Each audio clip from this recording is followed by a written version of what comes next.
I took my first ever flight in my life in my undergrad in sophomore. So the international travel was my first international travel. I was very scared when I was coming here. I imagine so. I remember once we had crossed from the Asian continent and I was like in the American continent. I could see it on my screen on the flight. Yes. And I was like, oh my God, I'm so far away now. Like, what do I do? I can't go back. Absolutely. Absolutely. That was the first feeling I had when I landed in the US. But the decision to come here itself gives you the courage because you're putting a lot at stake.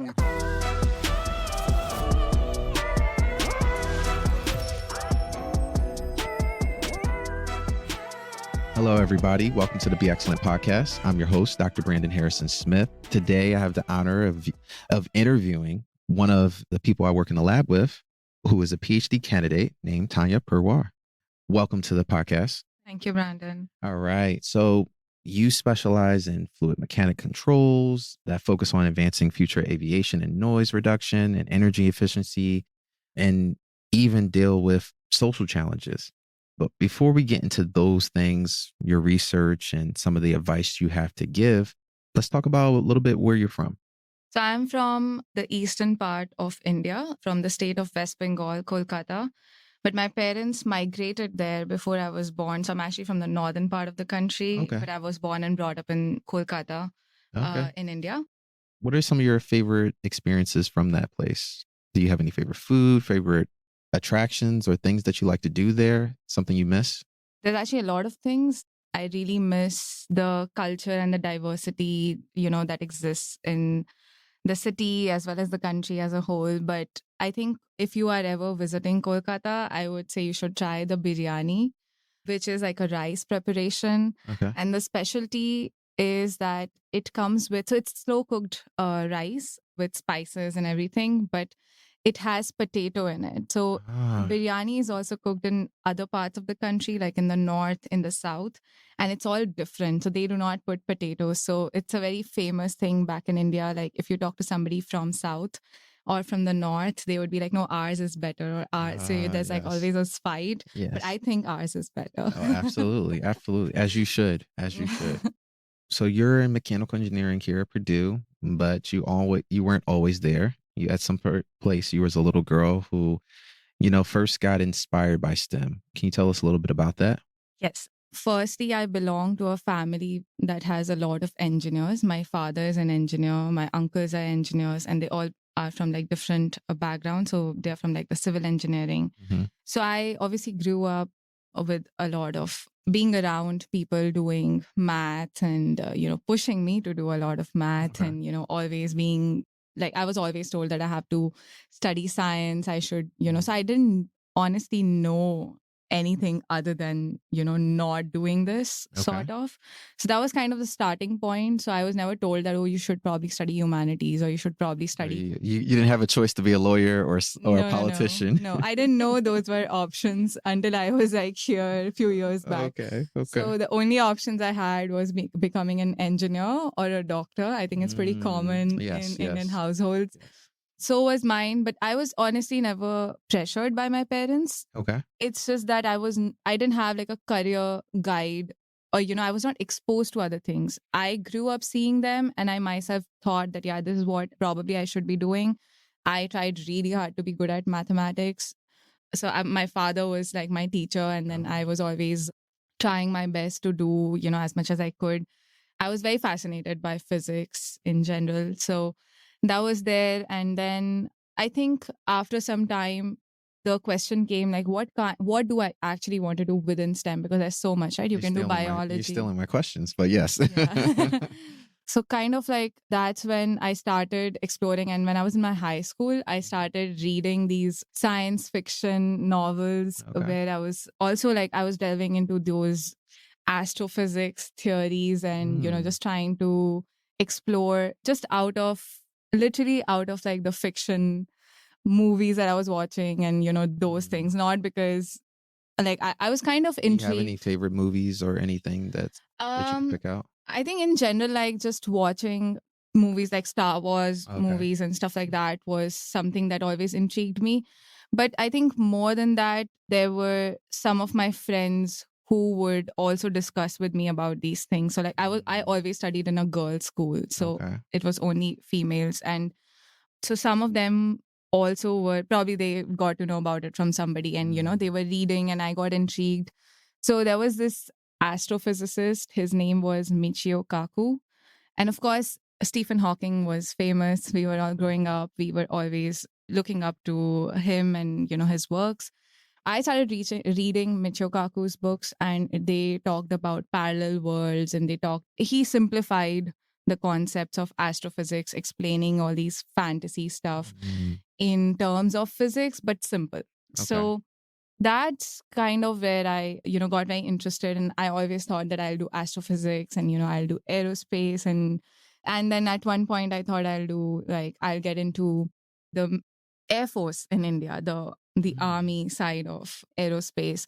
But then I realized maybe that won't work out, and because of so many like requirements that they have. And I think I was not fitting everything from whatever brief I had read. But honestly, I believe I did not pursue that again because I didn't have the guidance. I didn't have a role model, or I didn't know anybody who was in Air Force. So like I didn't know how to do, what to do. So it might be something that you would have pursued if you had more guidance. Right, exactly. So, and I think that's with a lot of other professions that Absolutely, I think I might have absolutely. pursued.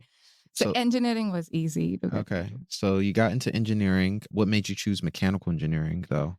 Yeah, so actually my undergrad is in aerospace engineering and applied mathematics. So I was in my high school again, and I attended 2 sessions thanks to my school. They took us all to Dr. Anita Sengupta's session, who was a propulsion engineer on the Mars Curiosity rover that landed on Mars with NASA. And she was overlooking the part of the landing. So that was one of the first experiences of seeing a female engineer, aerospace engineer, who had been working in the US with NASA and was an Indian. So that kind of gave me a boost. And then I met with Dr. Sunita Williams, who was in the space and is of Indian origin again. So those were some of the females that I actually physically met.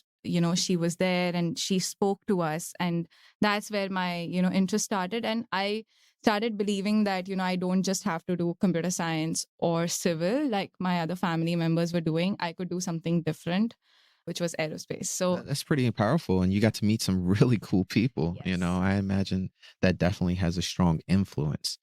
So what then, I guess, put you on a trajectory to make it to Purdue or get a master's, get a PhD, or was that always in the cards for you? Not really, honestly.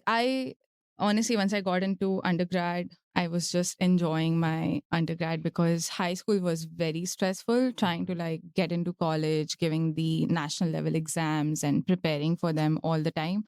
I kind of let it go and I just enjoyed my undergrad in the beginning, and then slowly going deeper into aerospace. Thankfully, I was able to do internships starting my sophomore year. So I did my first internship at the end of my sophomore year, or second year, as we call it, the second year of engineering. And there onwards, I got very interested in fluid mechanics because I was able to conduct experiments in my internships. So I was assisting this PhD student back then, and he was working in a water tunnel and doing these experiments with airfoil, measuring aerodynamics around the airfoil, drag and lift, etc. And believe me, I still do those things. So it was very interesting how that started. And then I did more internships in a national laboratory in India and more universities around, in my country, which were at a better level, had better facilities as compared to my own university. And I think being able to do those experiments or doing computational work, having those resources kind of made me realize that, this is the path that I should take, the research path, and I need to do a little more to get better at this. So that's how I realized that. And also jobs were not available for an aerospace undergraduate in core industry in India. We are still getting better at this. There is one very amazing research organization, which is the National Research Organization, ISRO. ISRO is the Space Research Organization of India, just like we have NASA in the US. And recently, in fact, last week, we have landed on moon very successfully. So that was one major organization that was working. But other than that, the private organizations were not as established yet. We are still a young country. Sure. We are still a developing nation, and we're doing really well for where we've come from. But having enough jobs in the core field was not an option. So honestly, not having that option, the only option I had was to pursue my master's or PhD. And having done a lot of internships around the country itself in the good universities, I thought maybe to get a little more exposure coming outside the country would be a better option. So nice. Okay. And of course, the infrastructure here is way better. There's more to learn. So that was kind of my inspiration to come out. True. So then what landed you at Purdue though? So interestingly, I applied to a lot of universities, and my GRE score was not like amazing. It was an average score. I think I needed to, an amazing score was like around 325 and I was at 315 or something like that. Yeah, it's cutthroat. Yes. Yeah, it's cutthroat. So I actually applied to universities where I thought I would get accepted, like not the first year, but below that in the US. And I got accepted from some of them for a PhD program. With Purdue, I was not applying because the cutoff was 325 for GRE. But then I spoke with a friend who was in the US pursuing aerospace engineering. She was a female. And she told me that your profile is good. You've done so many internships. You have research experience. Just apply. And I was like, they won't even select me. So I was absolutely not doing it. I applied a day before the applications were going to, the deadline was over. And she was like, just do it. It's fine. And I just did it. And I got in. I was accepted at the master's program. And then I was able to convert it to a PhD program. Nice. So it was very interesting. Yeah. And I like that story because sometimes we get in our own head and in our own way. What's the harm from applying? They say no. Then what? Right? You're in the same position that you were prior to applying. You're no further backwards in your progress. So I think that's very important. And I like the fact that you did a lot of internships because I think university is really good at preparing you with tools and information and physics and engineering and things of that nature, but you don't get as much experiences as you can get from an internship. And that internship shapes your mind. It shapes whether you want to continue to do this. Maybe you do the internship and you're just like, this isn't for me. I don't ever want to see aerospace anything ever again. I thought I would be doing something cooler. Or you start to love it even more and you become even more passionate about it. But I think not doing the internships is a wasted opportunity if you don't do it. My question to you next is, so you got here and you work with our advisor, Dr. Luciano Castillo, and you're doing some of the same work that you were doing. I guess some of your internships applies now, but you are also merging some of that information of mechanical engineering, aero, and social challenges. Can you tell me how you came to do that? Because these worlds, I think to most people would seem separate. If you want to deal with social challenges, you probably want to get into politics and changing policies and applying certain resources to certain areas. I don't think people naturally come to the conclusion of bridging these worlds together, but I think they should. So I want you to talk a little bit more about that. Thanks. That's a very good question. Thank you for asking. I think my inspiration stemmed from several different sources in my grad school. One of the biggest ones is my advisor, Dr. Luciano Castillo. I think his passion for also working towards seeing how he can use renewable energy to make, better the lives of people in economically lower countries where there's lack of energy, there's lack of resources, where he's trying really hard, especially with, say, Latin American countries. And he belongs from Puerto Rico, and he's been doing a great work trying to bring resources to Puerto Ricans, to other Latin American communities so that they can strive, get into graduate schools, have more access to energy, can deal with all the natural disasters that are going around, that, keep occurring, and bringing down the country's social as well as economic system. So it told me that you can dream big and you can think of solving big problems in life, which I never thought, I could ever do as a Mhm. grad student, he gave us that power and showed us by example that, this is something that is possible. And then through him, I met with more people, more professors, more people in the academic community as well as industry, who are all motivated to work towards the betterment of the society. So that was kind of the starting point where I thought, okay, so I do hold a lot of power, even as a graduate student, as somebody who is trained in engineering, who has so many resources and, Mhm. tools being at Purdue University. I realized that, the famous line from Spider-Man, like, with great power comes great Great responsibility. responsibility. I kind of realized that Okay. after, and the starting point was the Binational Conference in 2021, which was held at the US-Mexico border, Mhm. which was a collaboration between Dr. Luciano Castillo and some professors from across the border, as well as from US universities closer to the border. So there I saw the ideas were crazy, okay? They were crazy big, crazy in the sense that things that we do not really always think about. We do Mhm. not really think that, we see people do those things. We see in the television that, oh, this guy is doing this big thing. But then, like, for me, it was like that. It was a moment like that for me where I saw that, okay, these are like really important things they're discussing. They were discussing policy, they were discussing technology, they were discussing energy, they were discussing like an entire ecosystem of issues. And the thing was about water, energy, food nexus around the border, as well as having an energy corridor instead of having the wall between the US Mexico border.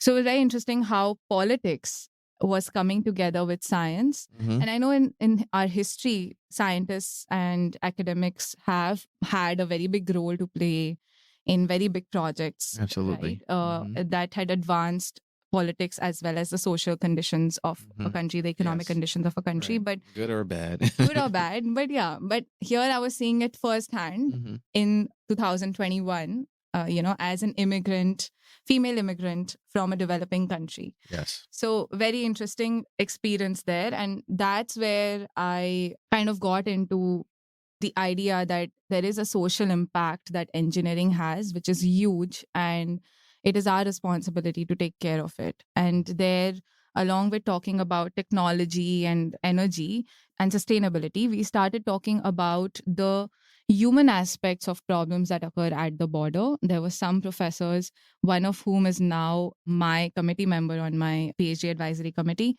I met with her there and collaborated with her there onwards. And she was a professor in women and gender studies. Very interestingly, she brought up the points of the human aspect of border issues, migration that occurs. And although we want to build a technology and energy corridor, between the border or at the border, we have to always look at the human aspects of things because they go hand in hand. Mhm. So that was kind of the beginning. And then I have been doing some research, especially during the COVID-19 pandemic. We pivoted to doing research related to more essential COVID-19 related research, where we were working on several different technologies, out of which one of it was a mask that, as a team in our lab, we came up with a novel filter design which could inactivate the respiratory viruses as well as filter at a higher efficiency as compared to the existing commercial masks that we have been using. Also, it was a reusable filter because so it was sustainable. So there were so many aspects to this filter, and we published our work. It got a lot of recognition. However, when I was presenting this work once within the lab meeting, and even my committee members were there, the member that I'm talking about, Dr. Maisa Khatib, she is from Arizona State University, and she asked me this question that, what do you as a female in the team, because I was the only female on that team, bring to your research? And how do you think of this mask as a product, could be applied to females, differently as compared to males? Do you think there is a way or there could be some issues that, can happen for a female that would not probably exist for a male, and vice versa? Maybe they exist for a male and they don't exist for a female. And my answer was like, of that unaware engineer who always has thought of the world of engineering in terms of mathematics and physics. I was like, no, I'm an engineer, just like my counterparts. So we're all equals. And the product is a mask. Everybody will use it the same way. Its breathability is better. And that's where I was pointed out for the first time that it applies differently. And that's where, like, she pointed out to me about, for example, just an example, that females have different hormonal phases because of which their breathing cycles also differ during those phases. And if I am taking a standard value at, I have gotten so much better, say X percentage better with my breathability of the mask, I am not actually saying that for an average female. I'm actually saying that for an average male. Mhm. Along with that, skin issues and size of the mask, the Or makeup. fitting, I remember that was a big deal the too with makeup was a big deal. So these are some of the issues which she was expecting that me as a female would bring to the table in the team. But we have been trained as such in this entire world of engineering and STEM that we do not look at our research through a gender lens, or we do not think of the social implications of the problems that are existing. We think of technology, we are capable of doing those things very efficiently, but we somehow, in that pipeline of doing our research and sending it to become a product in the industry, we actually keep on increasing the biases that exist, especially the social biases. Yeah, so I think that's all a great point. The human element in our technology and the ideas we have. A lot of times we try to universally approach problems, but I think sometimes it's okay to point out differences. I think there's times where we over put out differences and or we under. Like we either over what do we talk about in math? We oversimplify. We oversimplify the problem or we overcomplicate the problem. Yeah. But there's probably this middle ground in which we should exist in. Yes. And I think that's where a lot of the research that you're working on handles. So you talking about gender lens as it applies into STEM, noise reduction that you're working on, and then I think you're also working with immigration and Migration migration and climate change. migration and climate change as well. And you're trying to humanize the engineering approaches there as well. So I think that's pretty cool. So you're within the year, you'll be defending, and I'm very excited to, you'll do well, but I'm very excited to see you defend this. And I think your research and information needs to be put out there. That's one of the reasons why specifically, I think you're a very strong female engineer, but I think also the research that you have to talk about is very important. I think people need to hear a lot about this. I think sometimes when we think about engineering, we think about we think about the airplanes, astronauts, we think about like cars, we think about bridges. We don't necessarily always think about social challenges. And I think that opens the door to tackling so many things as an engineer. So I would consider you a pretty successful person at this point. I know you're like, well, I haven't defended yet. I don't have my PhD, but I think even making it this far is phenomenal. Like, as you stated before, growing up, there wasn't a lot of mentors or people that you had influences. You were very fortunate to have people come talk, but I imagine there's a lot of women out there who didn't, right? What do you credit to your success thus far? What has caused you not to want to give up or not to want to deter from the path that you're on? One of the biggest things would be, like I said, having a mentor or somebody to follow, somebody who has laid down the path for you and has done something where you feel like, okay, this is possible, the possibility of things and the uncertainty of things not being possible. So I think for me, I would say I'm a privileged person. I Sure. belong to a family who has been very, very supportive of whatever I have been doing, Sure. as well as I have somehow attracted or been surrounded by people who were doing something different. So whenever I thought, I don't know whether this is possible, I met with somebody who was doing something, maybe not the same thing, Sure. but I knew that there is a possibility. And majorly, whatever drove me to continue and keep doing it was seeing fellow females do it, honestly. That, I think, made a lot of difference for me, because when I saw that, okay, a female can do this, then I could relate to a female more. So be it a friend in my undergraduate, or be it the two female engineers who are astronauts, female engineer astronauts I met who work with NASA, or be it coming to the US and then working with friends around me, looking at female professors, as Okay. well as just also my advisor himself. So Yeah. being from, So like having that great support system, but more importantly, also having, seeing people that look like you in those roles is probably very empowering. yes. And then not only just seeing them, like I think it's one thing seeing people in books, in history books, but then it's one thing having that exposure probably even earlier on, because it just Yes. gives you so much empowerment that you can do it. And I think something that I think you're underselling here is your ability to reach out to people when you don't necessarily have that confidence. All right. I know you enough to know that like when there's something you're not confident about or something that you have questions about, you take the initiative to go meet that person. You're going to like, you know what? I don't have confidence in it. What do you think? What is your opinion? And like, I think that's something that everybody doesn't have. A lot of people are timid and they are just scared. And so they just won't ask those questions. They won't go reach out to those people.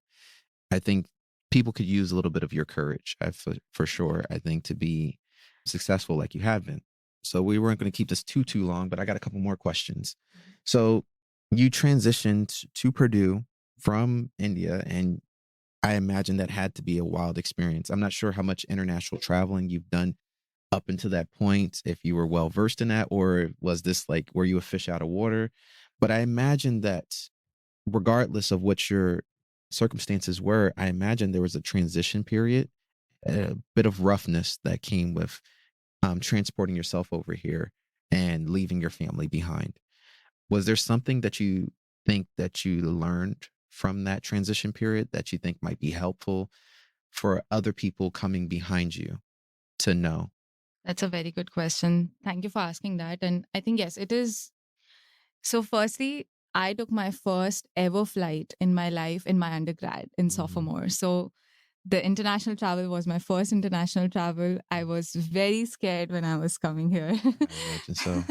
I remember once we had crossed from the Asian continent and I was like in the American continent. I could see it on my screen on the flight. Yes. And I was like, oh my God, I'm so far away now. Like, what do I do? I Yes. can't go back. Absolutely. Absolutely. That was the first feeling I had when I landed in the US. But the decision to come here itself gives you the courage because you're putting a lot at stake.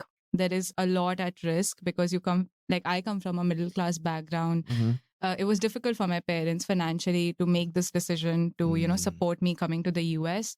And with that, having to basically come all the way here and then just settle down, the new house, you're so far from the country. There's a culture shock aspect, definitely, but there's so much of logistics that you have to do. So, yes, of course, it is. I mean, for any student coming from outside the country, it is a very similar experience, I would say, difficult and very overwhelming. But I think a very good thing about universities, such universities where, there are so many resources that if you can reach out and if you know whom to reach out, there are these small Facebook groups, there are WhatsApp groups, the university itself provides you like a list of resources. So if you are aware and if you are like following everything that is being told to you and you're reaching out, like you said, I think definitely following up, reaching out, making that extra effort, coming out of your comfort zone and just talking to one person solves a lot of problems. So Absolutely.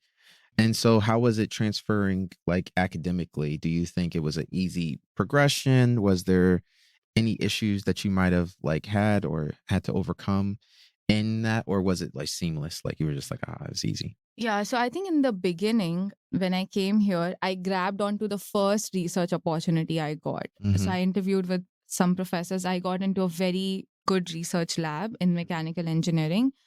However, my research ideas or, whatever I was learning was not aligning with whatever I actually wanted to pursue. Okay. So that realization came after a lot of struggles because initially you self-doubt. So I thought that maybe I'm not competent enough to do this. But it wasn't that. It was just that I was not at the right place. And so I was not using my skills completely. So this is one mistake that we do as young researchers who are coming from, another country, especially if you're in an international land and you're on a visa, you need funding funding is a big part. It's a lot of money if you are paying. So you always look out for funding. So if somebody is funding you and telling you that, this is the research you have to do. And, when you're that young out of undergrad, you think you can do everything. Yes, right? yes. You don't have so many like strong opinions about things. You're like, I will do anything that comes my way. I'm going to persist. I'm going to do it. I'll work very hard. Mhm. And when you cannot do it, you feel like you are not competent and your confidence goes down. And I exactly went through that in the first year of my experience at Purdue.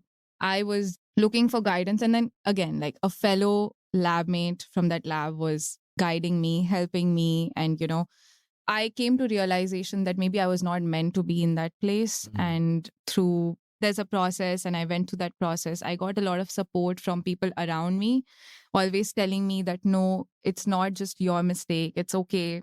At that point, it was a huge thing for me, right? Because I was at the lowest. I thought I'll just do a master's non-thesis and leave. I don't think I'm competent enough to complete my PhD or even do a master's thesis. That is where I was standing. From there, I picked up, and thanks to my friends and thanks to fellow professionals who were around me who had experienced something like this. So again, reaching out. I took the courage of reaching out to somebody who I knew kind of had a similar experience. So I found a role model again, a mentor. And that person was able to tell me that, listen, it's okay. It's just 1 year of your life. It won't even matter in the end. And this is not a failure. It's just a part of, learning and experiencing new things. I also went through a phase during this phase, like, my physical health started deteriorating. My mental health started going down because obviously you're under a lot of stress. You're a 22, 23-year-old individual outside. You're very far from your home, thousands of I was miles about to say, away. it's got to be a lot of shock there. Yes, it's all together, right? And I didn't even tell my parents that I was going through all of this because I was like, I'm just supposed to go. So I honestly, for a year or a year and a half, I didn't even realize that there was something wrong in feeling this way. I thought this is a part of the struggle. I'm supposed to feel this way. But that's not, once I was out of it, I realized it was not like that. So again, I was taking a course with my current advisor and I just reached out to him wildly one, morning while he was teaching because I really liked the things he was teaching and it aligned with what I wanted to do, what I had done in my previous internships and my undergrad research. And he interviewed me and it perfectly got together. And now I'm very happy. I have been working with him for 3.5 years now. I have accomplished a lot with him. So I am now in the right place. And I have met with more students, like more fellow researchers here who have been through a similar experience. And this time, at least 2 or 3 people, I have been able to guide them and, tell them that it's okay. You can change your advisor if you're not liking the research. You can do that. And they have done it and they're happier now. So like, it's like a butterfly effect, or a rippling effect. You're constantly like putting it down. So I think talking, reaching out, there are resources within the, like at Purdue, within the universities, there are many resources. There are student bodies.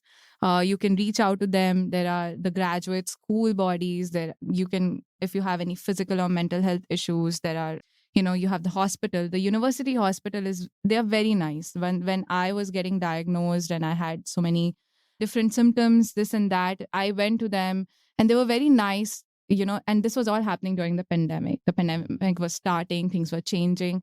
But I got diagnosed and I was like treated very well and I've been just fine ever since then. So I think that's awesome. No, I think that's a very powerful and very important story that I believe all people and students need to hear. I think one, I want to say this is impressive is like you have a superpower of reaching out.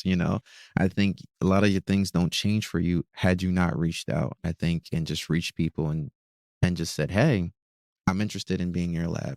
Hey, I like the things you're talking about. Hey, I'm having a problem with this.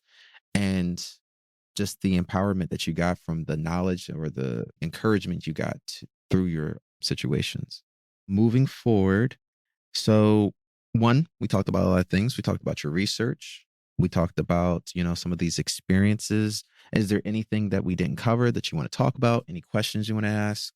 one of the things I want to point out is that, firstly, about my research, that I have been using only tools in engineering to do all the aspects of social impact of engineering. So we Okay. should know that whatever, as engineers, you don't have to go and learn a new course. You don't have to take courses in social sciences. You don't have to learn and take new courses in policy or humanities. It is what you are learning in engineering Mm, is powerful enough for you to participate in how you can create an impact with your work.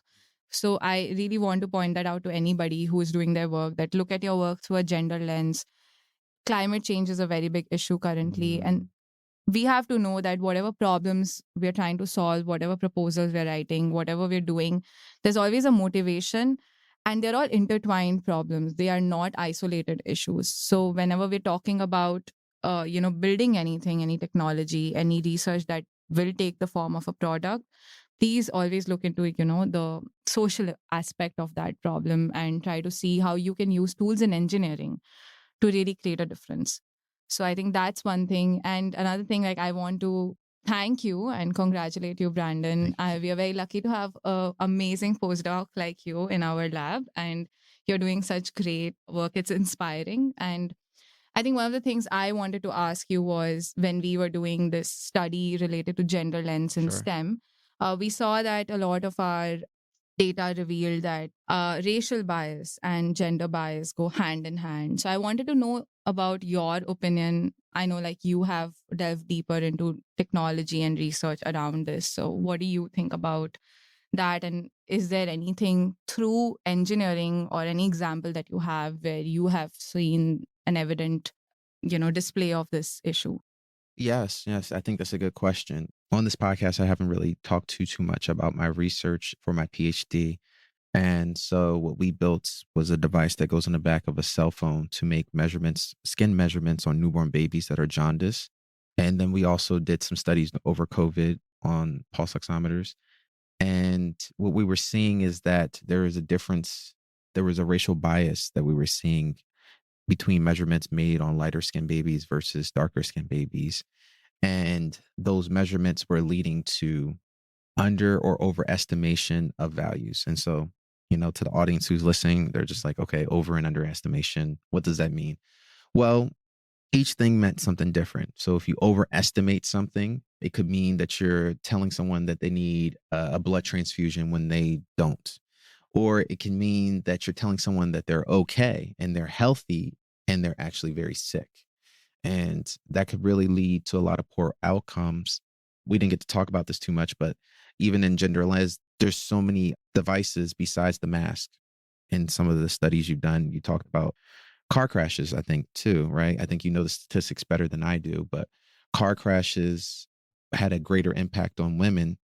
And that's just due to, like, not necessarily including this gender lens. And we see the same thing in racial bias, is that there's not a really great lens that's performed, I think, in some of the clinical studies. People are starting and they have been trying to do it. But I think sometimes how we distribute our data and information with the study, like, for instance, I imagine, like, if I did a study and I said I'm applying a gender lens, but I have 10 males I did the study on and 2 females I did the study on, that's going to impact, Yeah. my results. And so my results might look good, but are they really good? Yeah. If I had 5 black babies and I had 20 white babies, in my study, I included black people. I included, these darker pigmented people, but, like, the distribution doesn't necessarily always bode well to how the product's going to end up. So, like, I think there needs to be a greater focus on those things. And I think this is just my opinion. I'm early on in my research career. I think it's okay to say we're different. I think sometimes we're really just trying to get this universal one size fits all solution to a problem.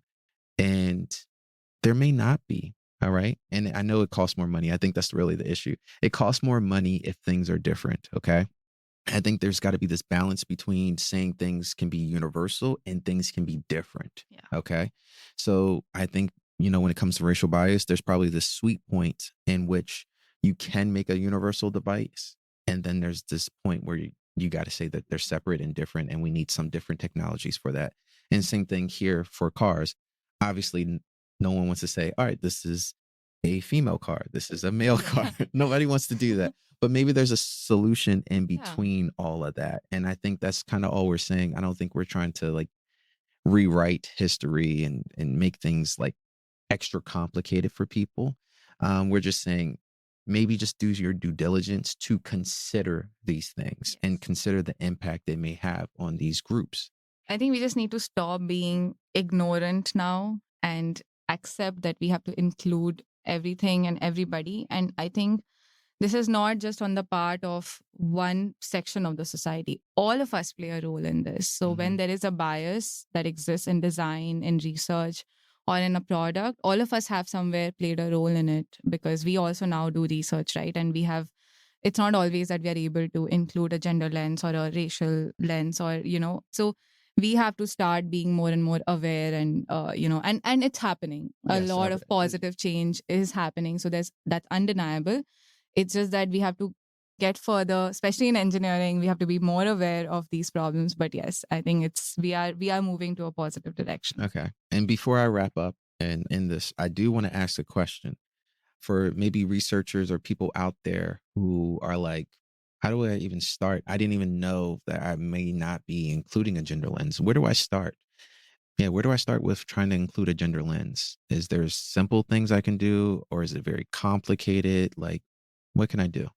I think the most basic thing that I'm also in a phase of learning, and I'm also a student. I'm also every day I get to know something new, and I'm trying to like do that. Firstly, of course, you have to talk with your advisor if you're a researcher, a graduate student, and make sure that all of you are at the same page and try to On same create track, more. right? Yes, you have to create more awareness. There's funding. There's so many issues that come within research itself. Mm-hmm.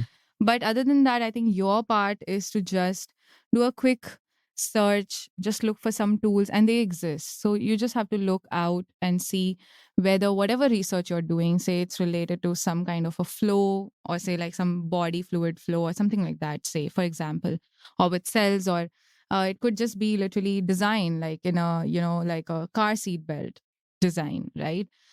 All you have to do is just maybe do a quick Google search or some search where you're able to just check, ask the right question that, does this affect females differently? Does this affect males differently? Does this affect pregnant females differently? Or, somebody who is obese, does it affect them differently? Has some body issue, or is people with disability, is it different for them? So although we are there, but I think at the end of us as researchers, we sometimes tend to overlook these things unless it is specifically pointed out in the grant, right? So it's a quick Google search, to be honest. And then what you can do is the next step would be just looking out for data. So if you are working with any kind of data, or you're trying to present a case in your, say, lab, and you're trying to make and show the gaps in the research problem, try to put a slide on this too, that this is also an existing gap within the gap of the physics or the technology aspect. There is also this, that there is bias in the data, or there is no data, or to point out, or just to make that a topic of conversation within the lab environment, is a very good start. So I think with whatever I'm seeing, just creating this awareness, bringing it in the regular conversations, talking more about including gender lens is going to make an improvement, because next time when you're doing research, and I mean, some research is very evident, right? Where you have to have females versus males, Mm-hmm. but most of them are not. So, like, I can tell you about the car seat belt design. Like, I always struggle with my car, and I have to like push my seat forward, up, this, that, to make sure that I fit in properly. So there is an issue. Pregnant females have way more discomfort and issue when they're driving with that car seat belt. So that's a simple example. Maybe somebody's working on it already. But, it's such a simple problem, right? But whoever was doing research about it probably was not aware enough to, or was not exposed to, thinking of it in this manner. So we have to ask the right questions to ourselves, and this has to become a part of the system. I think Absolutely. it has to be embedded within the curriculum. So I do not expect suddenly, like one day, a grad student will wake up and be like, okay, today I'm going to think about gender lens. It has to become a part of the system. Absolutely. Absolutely. I agree with you. There's a couple of things I wrote down that you said when asking the questions. So one, I'm going to shout out your workshop. You did a gender lens or gender bias a workshop a couple times, and I think we're going to try to do that soon here at Purdue University. But I remember being part of that workshop, and I remember working with the student, and the student was like, I'm building this device. I don't want to necessarily name the device because I don't know if it's published yet. But he's like, I'm building this device and it affects the blood. Let's just say that. And so there's no gender lens needed. And we were just like, well, how's the device operate? And he says it wraps around the arm or something. And I was like, well, is there a difference between a male arm? Well, he said chest or arm. And I said, well, is there anything different about a male chest versus a female chest? Is there a difference between the fat content and all the stuff? And he started, and like I could see the light bulbs going off in his mind. He just never, it was not a consideration. And then also I'm like, the design of that, like, so your design of this belt or something that goes around the chest is going to look different on a female versus male. Yeah. It's going to look different. It's going to work differently too. But like, it never even got that far in his mind. But I think one, asking appropriate questions, and then also the conversations, right? There's probably not enough conversations around these topics of racial bias or gender bias or lenses and these things. They're not standard, I would say, standard topics of conversation. And when they become standard conversations, I think we'll do a better job of including these things and into the STEM research. And I want to add a point here that although this is one aspect of design and data bias that exists within research and the primary level of research that we're talking about, or curriculum, but like I am working also on the problem of climate change driven mass migration, and honestly it was just a modeling problem where we wanted to kind of include all the aspects that affect climate change driven mass migration and make sure that whatever technologies and renewable energy or resources that we are establishing through research in our lab is used diligently in different sections of the world in the correct manner. So what I mean to say is that it has to be more optimized, because when you think locally, one section of the world might need a very different set of renewable energy resources, a very different, needs are different. Yeah, needs are different. I definitely went to a workshop that way too in Rwanda. And I think it was an innovation workshop where we were presenting our technology to the local people. And one person developed the technology that required it to be plugged into the wall. And they're like, we can't use that technology. While it was a great piece of technology, but we can't use it. And so they had to rethink about how they apply that to that section of the world. They were like, oh, it's low cost, it's easy to use. And they're like, we don't have the energy power for it. Yeah. And so now they had to change it to now including a solar panel with it. And that seemed to work out a little bit better. So that's the point, right? Like problems are more localized as compared to what we make of it, especially at our stage of research, firstly. So more awareness there is definitely required. But now think of like the climate change driven mass migration through a gender lens. So if you look at the intersectionality of mass migration and gender, females, when they are migrating, go through very different experiences as compared to males. And so whatever interventions, programs have been designed, the problems of those females, their health, sanitation issues, and so much more, it gets lost in the transition. Yeah, it's the overgeneralizing of the problem, which I was stating before, is like, we're just like, oh, they're all people, they're all migrating. Yeah. But they're different. They're different. And that's what I was saying. There's got to be this kind of like this sweet spot where we were considering the differences in people, and we're considering them in this universal sense too. So like, you can't get away by overgeneralizing a whole population. It's just poor. 50% of the world population is female. So we have to include them. Otherwise we are losing more than we are, this ignorance is just leading us to losing good economy, good sustainable development, everything, like anything you can talk about, we are losing if we are not being inclusive of everybody. So that's what motivates me and should motivate all the engineers, because we are striving towards a better world. We are trying to create better technologies, get more sustainable. But if we are just being ignorant about this part of gender lens or racial lens or the social impact itself, we are actually at a loss here. So we really need to include that. But yeah, that's some additional points. No. That's great. This has been an amazing episode. I think this is a very important episode because of the things that it talks about here. One, I love learning about experiences that are different from my own. And I see some similarities between some of the fears that you have when you transitioned here. I didn't necessarily have to go through the same things you did, but I felt some of those same feelings, being sick, being stressed, being afraid to talk about those things and share those things with people, and feeling like I shouldn't complain. This is just normal. This is what everybody goes through, and you learn differently, you know? So I thank you for sharing your experience. I thank you for sharing some of your research. I think it's really impressive. And I challenge all the people listening to the podcast to consider a gender lens and even a racial lens, now that we talked about that too, to your research and to the things that you do. How does this impact people who are different in gender or different in race or different in period? How could I make it inclusive so that it helps all those parties?